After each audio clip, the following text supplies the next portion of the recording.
오늘 본문은 우리에게 잘 알려진 이야기입니다. 그리고 오늘 본문의 배경은 유대인의 명절이라고 이야기합니다.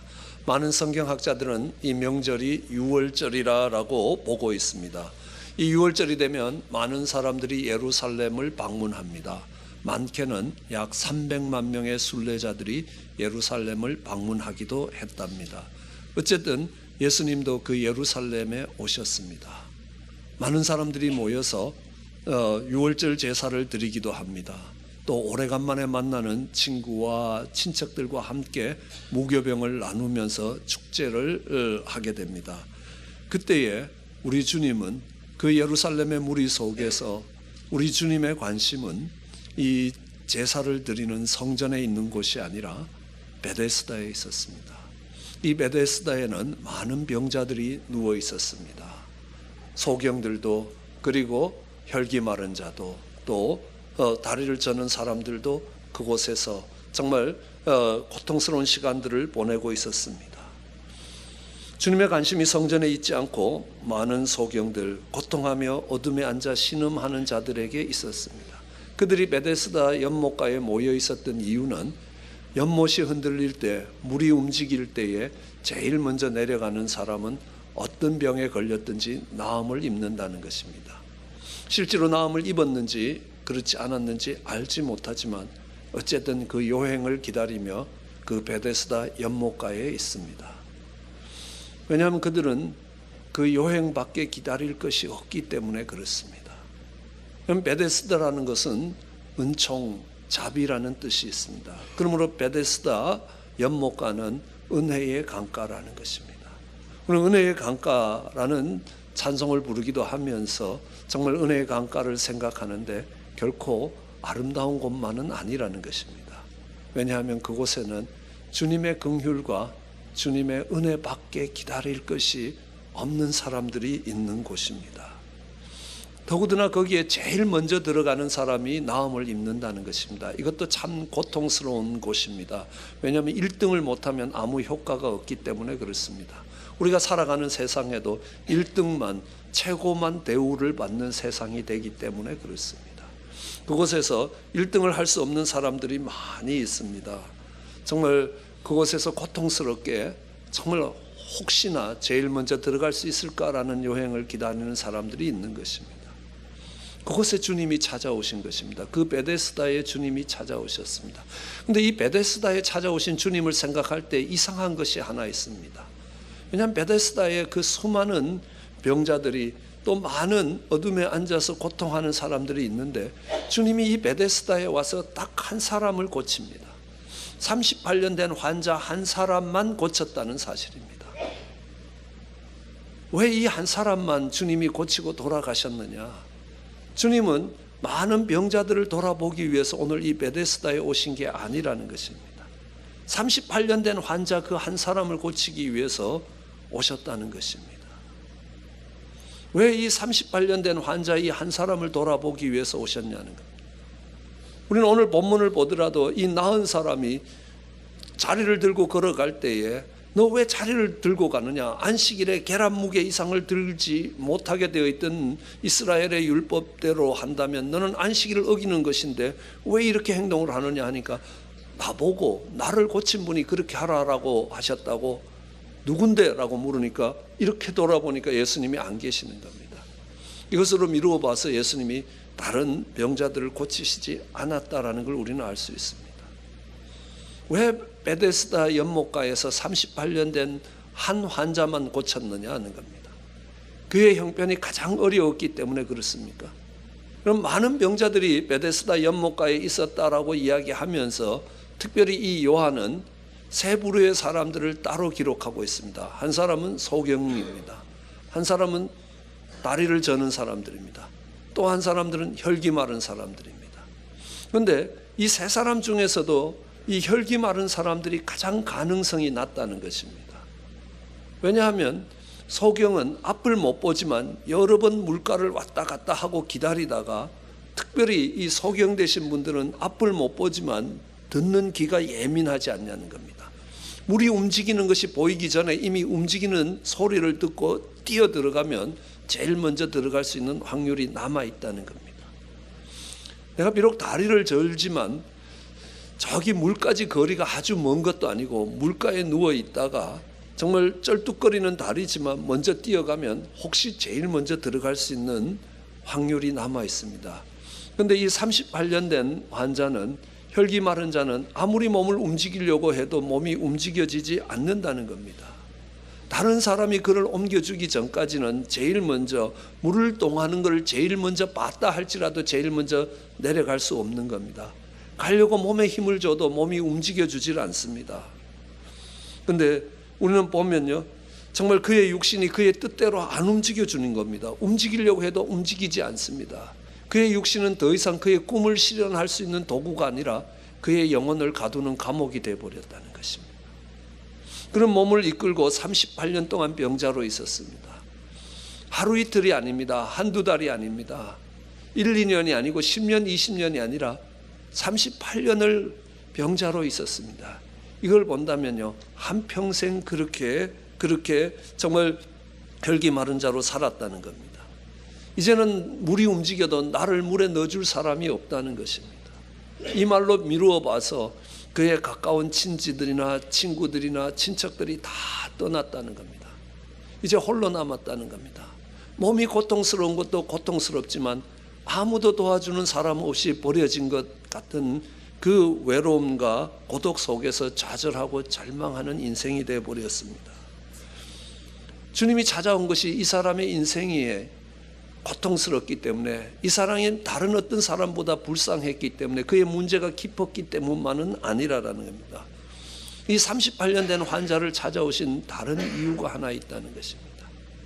그것이 뭐냐 하면, 이 38년 된 혈기 마른 자를 찾아오셨을 때 주님이 묻는 질문이 있습니다.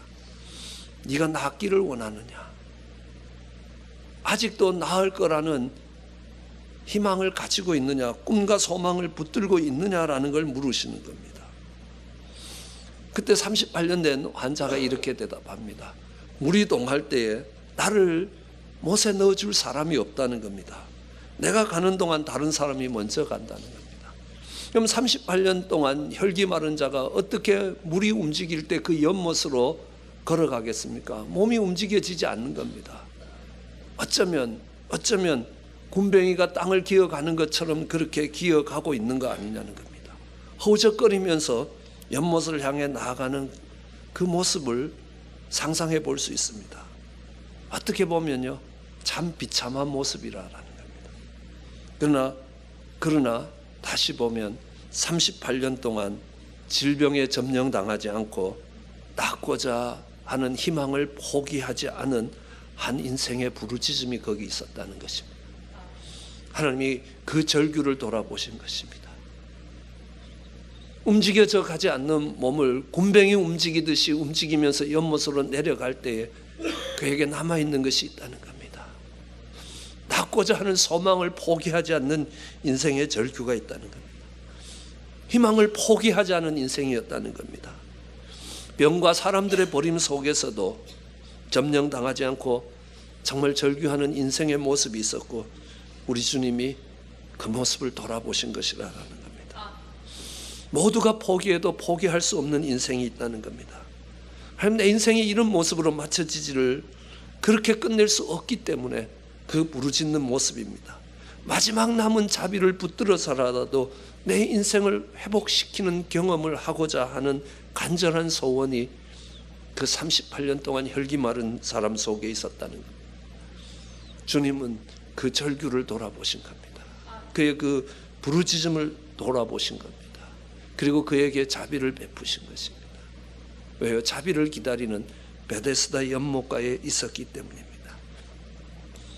은혜의 강가를 떠나지 않고 하나님의 은혜를 구하는 그 자리에 남아 있었기 때문입니다. 우리는 성경을 돌아보더라도 그렇습니다. 얼마나 우리 삶 속에 좌절과 절망이 밀려올지 모릅니다. 하나님이 많은 것으로 축복했을지라도 자기의 충실한 부하를 죽이고 그 아내를 취하던 다윗의 모습을 봐도 그렇습니다. 그 실패하고 좌절한 인생 속에서 그는 포기하지 않고 하나님이 그 인생을 다시 회복시켜 주시도록 눈물로 부르짖으며 하나님의 은혜의 강가로 나아갔던 다윗을 하나님이 회복시켜 주셨고 내 마음에 합한 자라고 불러주셨던 것들을 기억합니다. 주님께 그렇게 은혜를 받으면서도 주님을 3번씩 부인하고 주님으로부터 등을 돌렸던 베드로가 다시 주님께 남아있는 그 은혜를, 마지막 은혜를 간구하면서라도 그 은혜의 강가로 나아갔을 때 하나님 그를 위대한 사도로 만들어 주셨습니다. 아니 어쩌면 동생을 죽이고 정말 열등감 때문에 그 동생을 미워하고 동생을 죽이고 정말 좌절하고 절망하고 인륜의 범죄를 지고 하나님 앞에 사람 앞에 고개 들 수 없는, 죽을 수밖에 없는 죄악 가운데 있던 가인도 하나님께 살기를 위해서 절규했을 때 하나님이 그 가인에게 생명의 표를 주신다는 겁니다. 왜요? 모든 소망이 끊어진 그때도 그들이 은혜의 강가에서 마지막 남은 하나님의 은혜와 자비를 구하고 있었기 때문에 그렇다는 것입니다. 이 38년 혈기 마른 자의 모습은 우리의 모습이라고 생각합니다.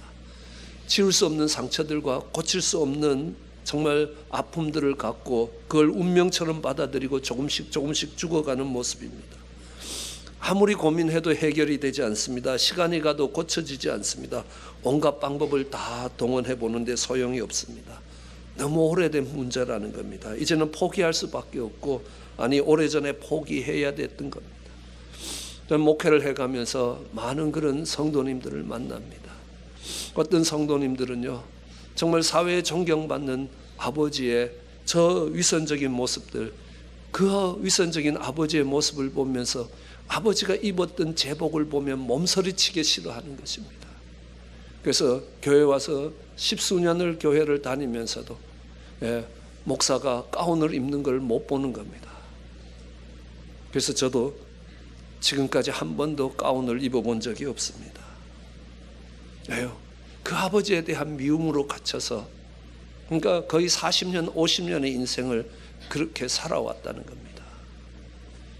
그 미움이라는 감옥 속에서 벗어나지 못한 채 그 속에서 발버둥 치며 살아왔다는 겁니다. 어떤 자매는 이렇습니다. 정말 삼촌에게, 사촌 오빠에게 성폭행을 당하고 너무너무 아픈 마음을 가지고 어머니한테 가서 하소연을 했더니만 집안이 풍파가 일고 어지러워진다고 어머니조차 무시하고 멸시당하는 그 모습을 가지고 세상 어떤 사람도 사랑할 수 없고 어떤 사람도 믿을 수 없는 인생을 가지고 40년의 세월을 살아왔다는 겁니다. 어느 누구도 사랑할 수 없는 사람으로 살아왔던 이 40년의 세월이 얼마나 아픈 세월인지 모릅니다. 어린 시절 부모에게 버림을 받고 정말 나를 지켜줄 것이 돈밖에 없다고 정말 악착같이 돈을 모으면서 오늘 이 사회에서 이런만 돼도 할 수 있는 그런 위치에 갔지만 자녀들이 다 떠났습니다. 자녀들이 그를 아버지라고 부르지도 않습니다. 아내도 떠났습니다. 큰 저택에 홀로 매일매일 술을 먹으면서 인생의 고통스러운 눈물을 흘리는 사람들도 있다는 겁니다. 그것이 그들을 가두는 감옥이라는 겁니다.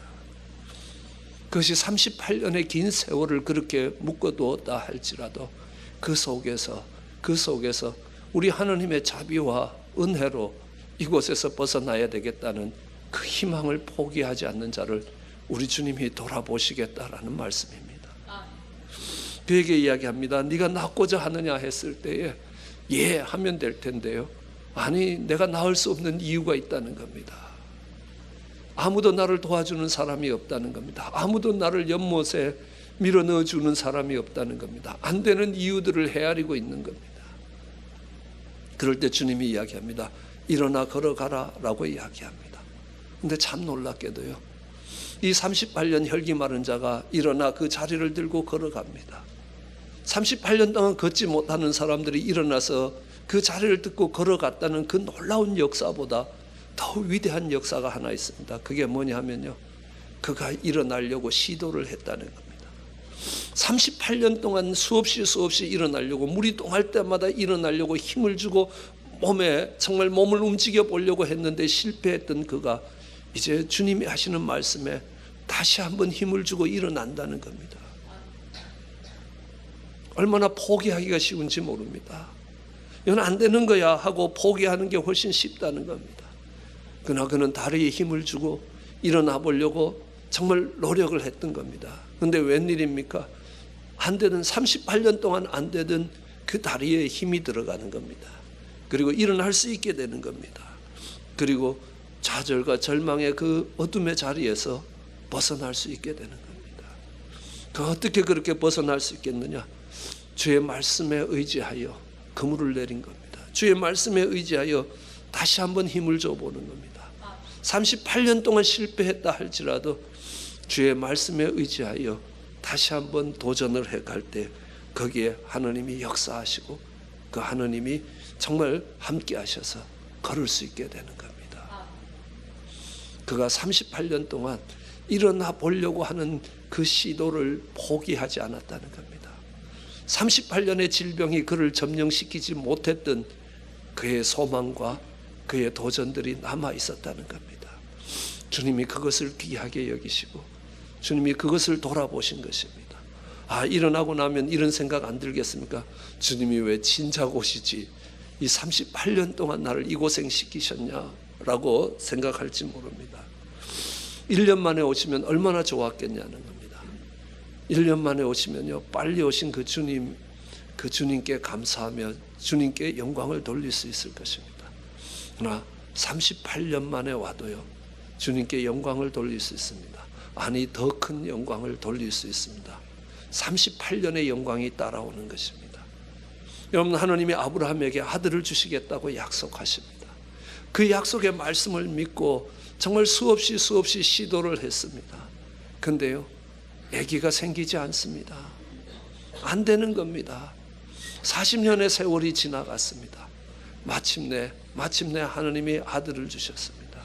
40년 만에 그 아들을 안고 무슨 이야기를 하겠습니까? 지겹게 오래 기다렸다라고 이야기하겠습니까? 아니요. 40년이 지나도 그의 약속을 신실하게 지키시는 우리 하나님이 계시는구나. 이건 도저히 사람으로 할 수 있는 것이 아니라 하나님만이 베풀 수 있는 역사라는 것입니다. 그 아들을 안고 있을 때 그 아들 위에는 40년의 하나님의 영광이 있다는 겁니다. 1년 만에 주셨을 때의 그 기쁨과 감사보다도 더 큰 40년의 하나님의 영광이 뒤따라왔던 것입니다. 이스라엘 백성들이 홍해를 빠져나오고 광야를 지나갈 때에 그들은 40년 동안 그 광야 같은 생활을 해야 되는 것입니다. 아무것도 농사 지을 수 없는 그 자리에서 정말 하늘에서 떨어지는 것들을 먹으며 40년 쉬운 생활 아니라는 겁니다. 아무리 맛있는 것도 매일 먹어보십시오. 지겹게 그지없다는 겁니다. 그 40년을 지나는 동안에 그들이 마침내 약속의 땅을 밟고 무슨 생각을 하겠습니까? 지겹게 고생했다라는 것보다 하나님이 이 40년 동안 눈동자같이 살아남을 수 없는 광야에서 살아남게 하셨다는 겁니다. 하나님이 지켜주셨다는 겁니다. 40년을 지켜주신, 이 광야에서 40년을 지켜주신 하나님께서 우리를 지켜나가실 것이라는 겁니다. 거기에 40년의 영광이 따라가는 것입니다. 하나님이 모세를 부르셨습니다. 모세는 그 부르심을 따라서 분연히 일어났습니다. 그런데 하나님이 써주시는 것이 아니라 40년을 기다리게 하시는 겁니다. 80이 되어서 하나님이 그를 부르시고 그를 쓰시는 겁니다. 인생이 길면 70이고 강건하면 80이라고 하는 그 시대에 80세에 하나님이 쓰시겠다고 합니다. 인생 종치고 막 내린 뒤에 모든 것들이 끝난 것처럼 보이는 그 뒤에 하나님이 모세를 불러 쓰시는 겁니다. 그 모세가 행하는 것들이 그의 능력이 아니라는 겁니다. 40년을 기다린 하나님의 영광이 그와 함께 했던 것입니다. 그것이 38년의 환자가 하나님께 드릴 수 있는 영광이라는 겁니다. 38년 동안 질병에 점령당하지 않고 하나님을 붙들고 다시 일어난 인생이 하나님께 돌릴 수 있는 영광이라는 겁니다. 그것이 그와 함께 있었습니다. 많은 사람들이 쓰러졌을지 몰라도 그 38년 된 환자는 일어서서 하나님이 어떤 분이신가를 그 하나님께 영광을 돌리는 삶이 되어버렸다는 것입니다. 그럼 그가 일어나서 성전으로 나가서 하나님께 예배드릴 수 있는 사람이 되었습니다. 마음은 성전에 있었습니다. 수없이 가고 싶었지만 가지 못하던 그곳에 가서 예배드릴 수 있게 되었습니다. 그리고 주님을 만나서 이제는 더 심한 것이 생기지 않도록 다시는 죄짓지 말라라는 겁니다. 죄사함의 은총을 입습니다. 그리고 그 다음에 그가 할 수 있는 일이 무엇이 남았겠습니까? 베데스다로 다시 돌아갈 겁니다.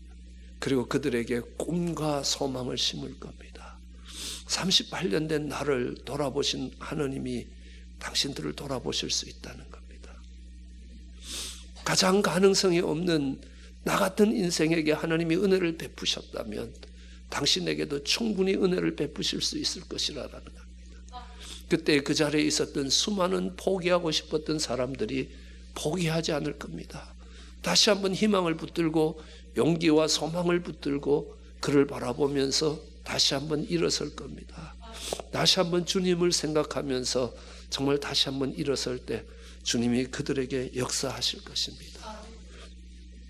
우리는 그렇게 주님이 보내시는 그 자리에 정말 주님이 만난 뒤에 그 베데스다 연못가에 아직도 수없이 주의 손길을 기다리는 사람들을 남겨두신 그곳으로 향할 수 있게 될 겁니다. 그럴 때 우리가 고백할 수 있는 게 있습니다. 왜냐하면요, 그렇게 고통하고 눈물 지을 때 우리 주님의 마음이 그 베데스다에 있었다는 겁니다. 38년 된 환자를 돌아보셨다는 겁니다. 예배의 처소가 아니었습니다. 제사를 드리는 성전이 아니었습니다. 형제들이 만나서 축제를 하는 파티의 장소도 아니었습니다. 우리 주님의 마음은 베데스다에 있었다는 겁니다. 그러면 그 베데스다에서 주의 은총과 자비를 입은 사람들의 마음도 당연히 베데스다에 있게 되어 있다는 겁니다. 그때 우리는 이렇게 고백할 수 있습니다.